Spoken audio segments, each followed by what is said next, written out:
Ну, совершали подвиг во время войны не только мужчины, но и девушки. Например, в поселке Усть-Мая живет труженица тыла Тамара Константинова.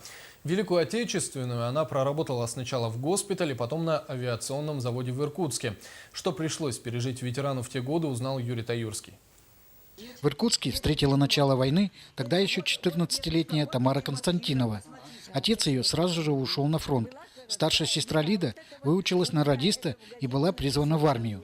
Дома осталась мать и 4 детей. Она, как самая старшая в семье, пошла работать в госпиталь.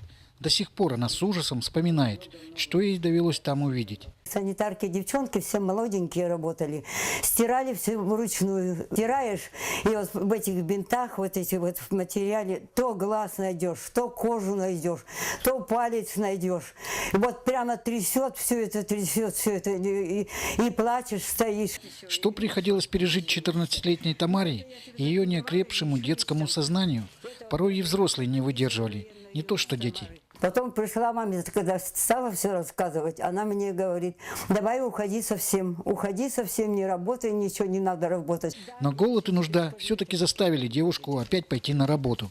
Теперь она уже устроилась работать на 125-й авиационный завод имени Сталина в городе Иркутске 2, в сборочный цех, где собирали знаменитые дальние бомбардировщики Ил-4. Нам такие вот молоточки давали, мы оттуда эти заклепочки там снутри держим, а отсюда снаружи воздушным молотом били по этим, чтобы они расплавились.